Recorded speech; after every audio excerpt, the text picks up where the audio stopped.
저는 창원항시 호정공파 28세 황정보입니다. 창원항시의 시조는 누구인가? 창원항시 호정공파의 시조는 고려 의양군 시절에 정조정을 지내신 휘 양자 중자 할아버지입니다. 여기까지는 족보에 써있죠. 그런데 창원항시 그 시조는 누구인가? 창원항시 시조는 황병고공이라고 합니다. 황병고공, 갑고, 을고, 병고, 갑월병 이렇게 만들어 놓고 이것을 시조라고 믿으라는 것입니까? 이것이 언제부터입니까? 1963년도 한국중앙종신회가 발족되면서부터입니다. 그 전에는, 그 이전에는 황병고라는 실체도 없는 창원항시 시조는 없었습니다. 그래서 그럼 한국항시 시조가 학사공 황락공이다 라는 설에 대해서도 또 의문을 가지다 보니까 이리저리 책을 찾고 얘기를 듣고 보니까 황락공의 한반도 도래설은 서기 28년설만 있는 것이 아니고 그리고 서기 663년도 그리고 서기 1270년대 이렇게 네 가지 설이 있습니다. 언제 한반도로 도래했는가? 알고 있는 사람도 없고 조사를 했지만은 알 수가 없는 것입니다. 2년 전에 황국사라는 책을 읽었습니다. 이 황국사라는 책은 중국에서 중국인들이 만든 책인데 2014년경에 황양규 회장님께서 중국에서 이 책을 구해 와가지고 2016년에 발간을 했습니다. 저는 이 책을 그냥 의미가 없이 그냥 이렇게 책장에 넣어놨다가 2년 전에 이 책을 보았습니다.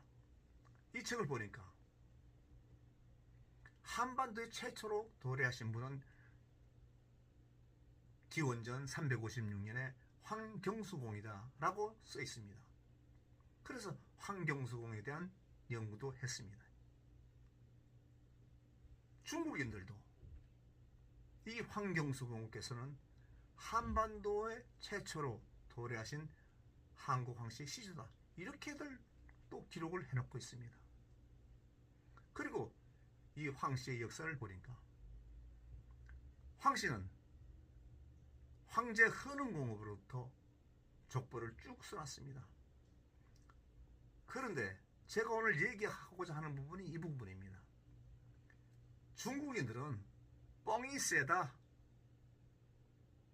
뭘 만들어 놓으면 딱 명료하게 한 가지만 통일되게 기록해 놓지. 여기는 이렇게, 저기는 저렇게. 그렇게 써 있는 것을 보고 뭘 믿어야 될지 모르겠다. 즉, 한국사에는 어떻게 기록되어 있는가 하면은 이 해령공, 그러니까 중국의 요인금 시절에 해령공에게 해령공이 황하의 홍수를 잘 막아서 치수의 공이 있다 그래가지고 중국의 태원시 3호 지역에 땅을 하사하고 그것을 황국이라 했으며 해령공의 이름을 황운이라고 지어줬습니다. 그래서 황국의 왕이 되셨고 그리고 이분이 황씨 태시조입니다. 황국사에는 이분이 황제 헌흥공으로부터 황제 헌흥공 1세고 육종공이 7세인데 육종공이 둘째 아들, 첫째 아들은 번인이고 둘째 아들이 해령공입니다. 이렇게 8세로 기록되어 있습니다. 그런데 바이두를 검색해보면 황성래원지설이라가 황성래원지설 이렇게 바이두를 검색하니까 해령공은 육종의 차남이다. 황제의 11대 손이다. 해령공은 황국을 분봉받았다. 나라의 이름을 성씨로 삼았다. 백성들은 모두 황씨라고 했다. 그래서 해령공은 황씨 태시조이다. 여기까지는 맞습니다. 맞는 게 아니죠. 황제의 11대 손이다 라고 쓰여 있습니다. 분명히. 그런데 황국사에는 해령공이 8세로 되어 있지 않습니까? 그럼 황제의 7대 손으로 이다는 것입니다. 그래서 보니까 이 황성래원 지설에는 1세가 황제 헌원이고, 황제 헌원의 성씨는 희씨입니다. 계짐여변에 신하신자에 있는 거죠. 희수에서 살았다 그래서 희씨라는 것입니다. 그 다음에 2대는 첫째 아들이 소호고 둘째 아들이 창의입니다. 그래, 창의의 아들이 3대가 한유, 한국할 때 한자와 흐를 유자를 씁니다. 4대가 전욱 고향입니다. 5대는 대읍, 6대는 소전, 7대는 소취, 소최, 8대는 대비, 9대가 권장, 10대가 중녀와 오해가 있는데, 오해의 또 아들이 11대 육종이고, 육종의 아들 12대 해련, 이렇게 써 있습니다. 그런데 해령공 옆에다가 하남, 황천이라고 써 있습니다. 말도 안 되는 기록을 또 해놓고 있죠. 그런데 황국세는 어떻게 됐냐? 1세 황제, 그 황제의 두 아들이 있는데 둘째 이제가 창의부터 이렇게 우리 황씨들이 족보를 써놓고 있습니다. 둘째 그 2세 창의, 3세 전욱, 4세 칭, 5세 여수, 권장, 궁선, 수울 이렇게 있는데, 권장의 아들 오해와 중녀가 있는데, 오해가 황씨의 또 시조고, 오해의에게는 5명의 아들이 있는데, 첫째가 육종, 둘째는 전쟁, 셋째가 회인, 셋째가 조안, 넷째가 계련. 그리고 육종의 아들이 둘이 있는데, 첫째가 번인, 둘째가 해련입니다. 그러니까 1세로부터 8세가 해령공이라는 것입니다. 그럼 여기 뭡니까? 해령공은 황성래원 지설에는 12세로 되어 있습니다. 중국인들은 이런 거 하나 통일되게 해놓지 못하고 있습니다. 어째서 이럴까요? 그리고 중국인들은 뭐 육종공이 또 해령공이다, 이렇게 육종공이 해련이라는 것입니다. 그럼 육종공께서 요임금에게 땅을 하사받았다는 얘기입니까? 이것도 통일되지 않았습니다. 그러니까 중국인들은 뻥이 세다라고 생각할 수밖에 없습니다. 그리고 이제 그 황경수공을 봐도 두 가지 설이 있습니다. 기원전 356년설이 있고 기원전 230년설이 있습니다. 그런데 기원전 230년설은 맞지가 않습니다. 왜냐하면은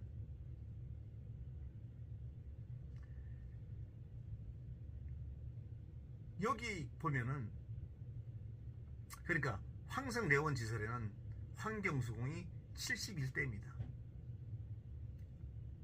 자가 동일입니다. 동력동자의 나들자입니다. 동력에서 핵단다. 이게 황경수공의 자입니다. 여기 230년, 기원전 230년에 써놨습니다. 이것은 틀리는 얘기죠. 왜 그러냐면은 정손자인 황월공이 기원전 314년에 한반도에서 출생했기 때문입니다. 그런데 이제 황경수공의 정손자인 황월공을 신라에서 태어났다 이렇게 기록하고 있습니다. 신라에서 분명히 태어났다 이렇게 기록하고 있습니다. 314년에 기원전. 그러니까 그러면 71대 황경숙은 기원전 230년이 틀리는 거죠. 그래서 황경숙은 356년이 맞다는 얘기입니다.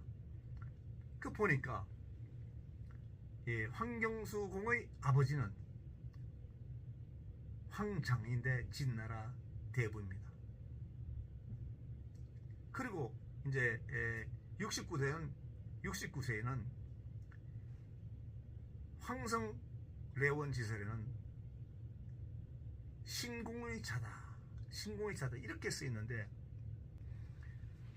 한국사에는 신의 자가 아니고 둘째인 사자를 쓰는 분이 아들입니다. 또 틀리죠. 그리고 이제 그 66세에 최라는 분이 계십니다. 이 최라는 분이 진나라 주부를 했다고 기록되어 있습니다. 그러니까 기원전 648년에 황국이 멸망하고 나서 황씨들은 사방으로 흩어졌죠. 그리고 초나라에 의해서 강제적으로 이렇게 무한지역으로 많이 끌려갔습니다. 그런데 황경수공의 이 선조께서는 그러니까 71대니까 6대조인가요? 5대조? 이 최자께서 진나라에 가서 주부를 했습니다. 또 59세에는 안민, 즉 황안민이라는 분은 노나라에서 좌상을 지냈습니다. 그러니까 기원전 648년에 황국이 멸망하고 나서 사방으로 흩어졌다가 이쪽 이런 나라로 가고 저런 나라로 갔다는 얘기입니다. 그러니까 59세에 안민이라는 분은 노나라 좌상을 했고 66세에 최라는 분은 진나라에 가서 주부를 했습니다. 그러니까 이 66세부터 진나라에서 사셨기 때문에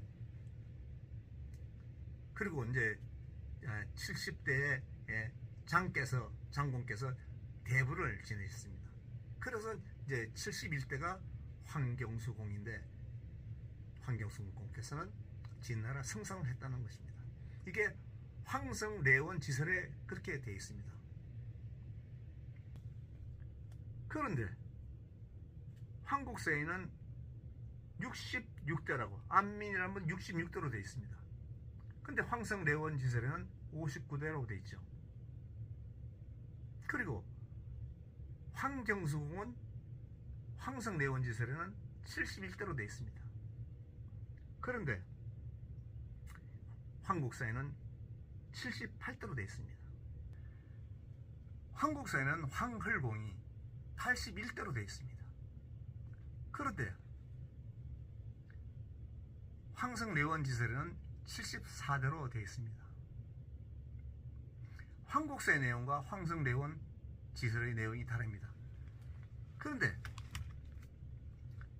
이 말레이시아에 갔을 때 말레이시아의 그 종친회에 기록된 것을 보면은 황성례원 지설에 이에 근거해가지고 이렇게 황경수공이 71대로 기록되어 있는 것을 보았습니다.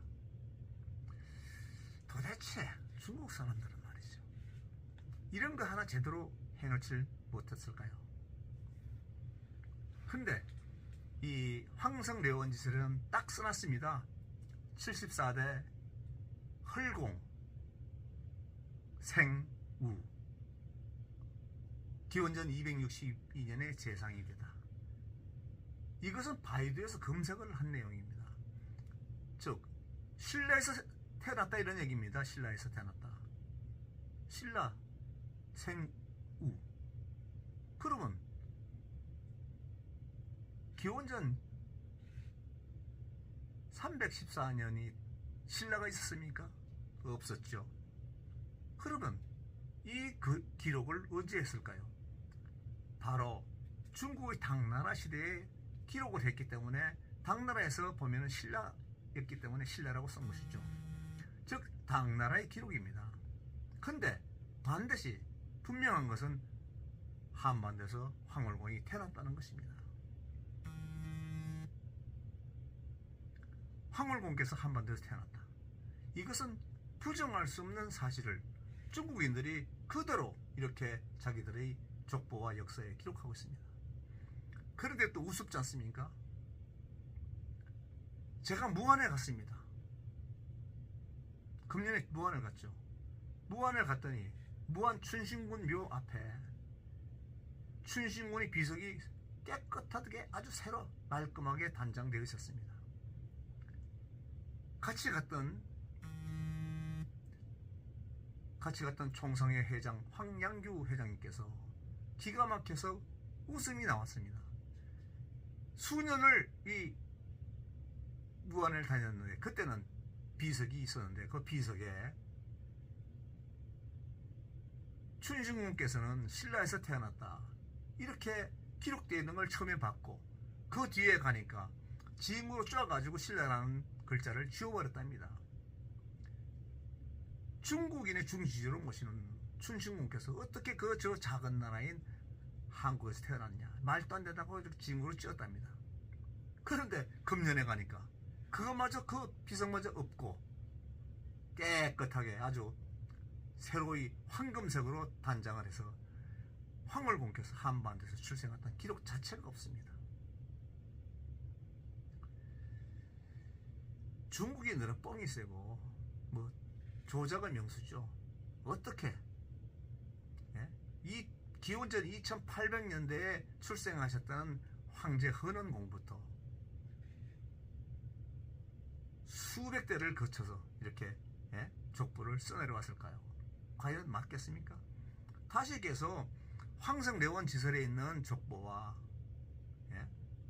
그리고 황국사에 있는 족보 틀리지 않습니까? 황성레원 지설에 있는 족보에는 해령공이 12대다. 그러면 황국사에 있는 족보에는 어떻게 됩니까? 8대 아닙니까? 4대가 틀립니다.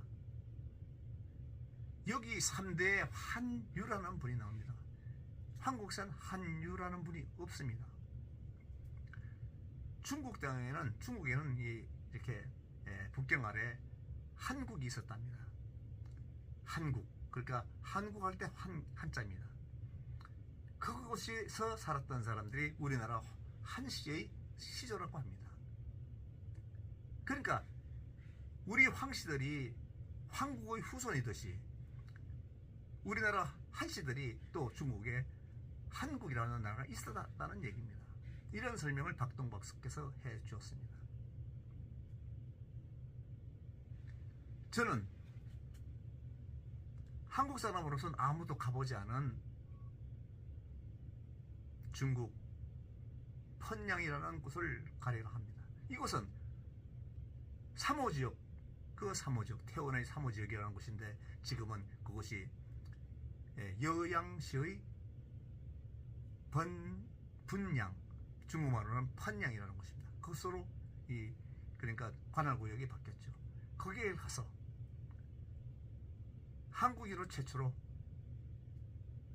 해령공께서 황국을 세웠는데 어떤 흔적이라도 남아있지 않을까?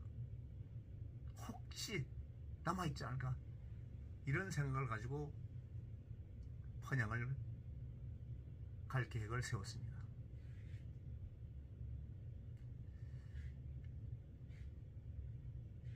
중국인들도 중국 황씨들도 그저 하남성 황천현이만 대단한 것으로 생각하고 자신들이 뿌리인 펀양은 가서 뭔가를 찾고 뭔가를 만들어 놓으려고 하는 이런 생각이 없습니다. 그러니까 황천현의 종춘회장은 거기 마치 황천현이 황씨의 발원지인 양 그렇게 설명을 하고 있죠. 중국인들도 자체도 분명히 해령공이 황씨 태시조라고 초상도 만들어 놓고 그래 놓고는 그곳을 가보고자 하는 사람도 없고 찾고자 하는 사람도 없다는 얘기입니다. 그래서 저는 문중일을 하면서 제가 이왕 알았으니까 무안도 다녀왔고 황천원도 다녀왔습니다. 그러니까 황씨가 최초로 발원한 곳이 펀양이라는 곳인데 펀양을 한번 가보려고 합니다. 저와 같은 생각을 가지신 분이 있으면 저랑 같이 가도 됩니다. 제가 나의 뿌리는 과연 어디인가를 찾기 시작하면서부터 잘못된 부분, 거짓, 그리고 서로 다른 이야기 이런 것을 좀 정리를 해야 되겠다는 생각을 가지고 지금 계속 족보 여행을 하고 있는 것입니다.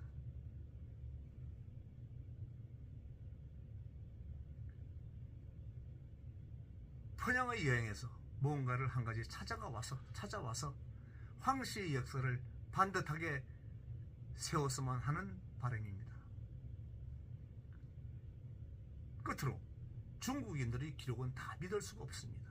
중국인들의 기록은 다 믿을 수가 없습니다. 조금씩 다르니까요. 중국인에 사는 황씨들조차도 그것을 통일되게 만들어 놓지 못하는데 한국에 사는 황씨가 무언가를 반듯하게 해보고자 중국을 가는 것입니다. 기대해 주십시오. 감사합니다.